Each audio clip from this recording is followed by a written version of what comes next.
Mind reading, 6 easy ways to do it.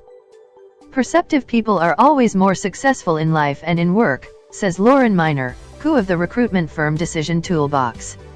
Top performers aren't always the smartest people, they're the ones who connect with others and have a higher EQ, emotional quotient.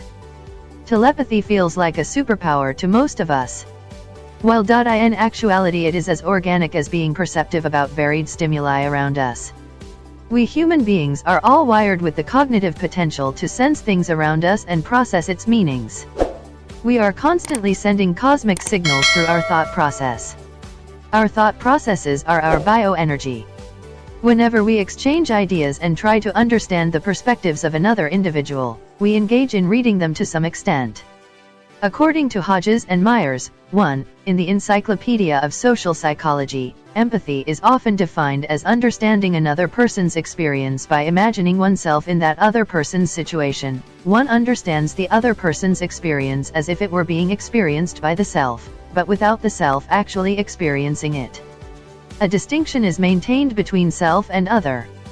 What we actually believe to be some kind of a witchcraft implemented by control freaks can be simply put as empathic accuracy in psychological term. Empathetic accuracy is how accurately one can infer the thoughts and feelings of another person. It was first introduced by William 𝗖cie and William Tooke in 1988, alongside the term empathic inference.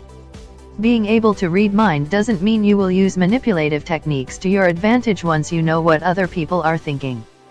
In fact, if we focus and look at its brighter side, reading the mind of someone else can allow you to help understand their perspective and to connect to them on deeper levels. Here are 6 simple ways to efficiently read the mind of a person. 1. Body language. Communication in any context is an amalgamation of both verbal and nonverbal modes. Body language is a mode of nonverbal communication in which physical behavior is used to express and convey information. Such behavior includes eye movement, facial expressions, gestures, body postures, vocal tonality and facial expressions. Body language is another clear signal of what someone is thinking. As are verbal and nonverbal, both ways of expressions, are a result of our thoughts, therefore it's understandable that one's body language is directly connected to what the person might be feeling or thinking. As body language is hard to manipulate voluntarily, it's a foolproof reflection of one's thoughts. Facial expression is an integral tool in expressing emotions through the body. For example, a lack of crinkles around the eyes suggests a potentially fake smile. When one is genuinely delighted, one's smile will reach the eye and they will crinkle. Similarly, postures also help us infer what a person might be feeling inside. A person on their chair, leans forward with their head nodding along with the discussion implies that they are open, relaxed and genuinely interested in listening. On the other hand, a person who has their legs and arms crossed with the foot kicking slightly implies that they are feeling impatient and emotionally detached from the discussion. 2. Observe their behavior. The breathing pattern of a person can also indicate the person's state of mind.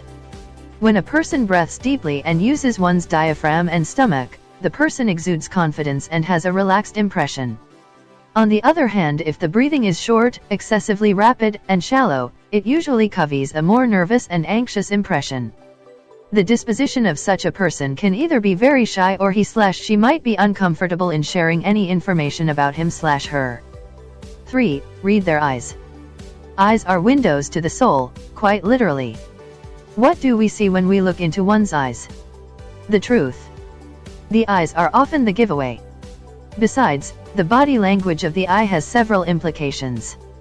For instance, a research proved that the person has no control over of his pupils, and the pupils expanded when someone interested in the other person, or looking at something. When a person looks upwards, they are often deeply thinking about something that they want to recall. In particular, they are probably making pictures in their head and thus may well be an indicator of a visual thinker. Avoiding eye contact usually portrays a lack of confidence, certainty, or truthfulness. Looking at someone directly in the eye indicates confidence and assertion. Direct or prolonged eye contact means that you are challenging the individual with whom you are speaking or that you have a romantic interest in the person. On the other hand, looking down involves not looking at the other person, which hence may be a sign of submission.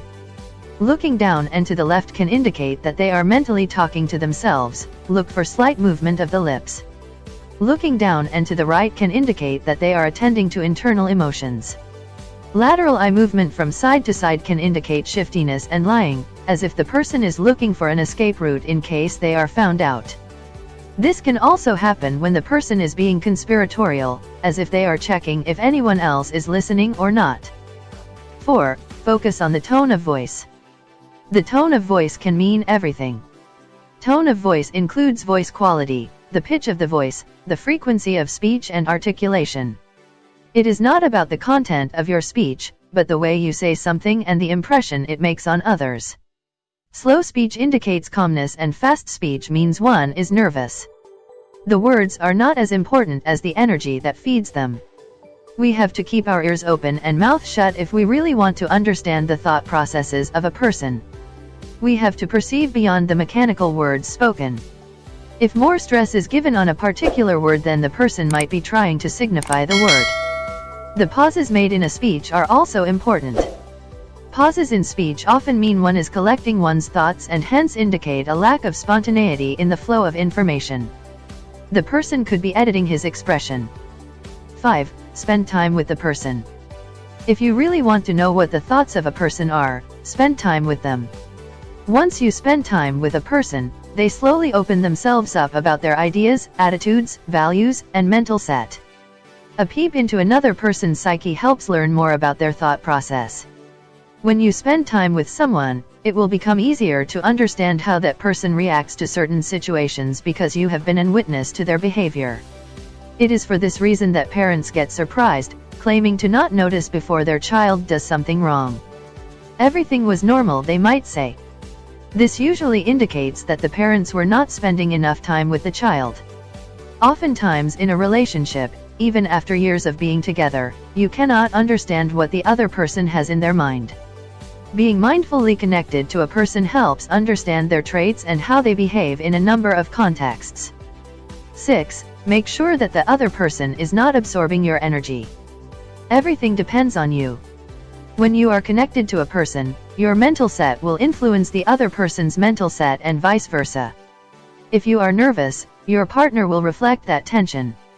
If, however, you approach a situation in a relaxed state, you will be able to absorb the energy of other people and recognize their thoughts. It is very important to note that we all have the opportunity to ask how someone feels.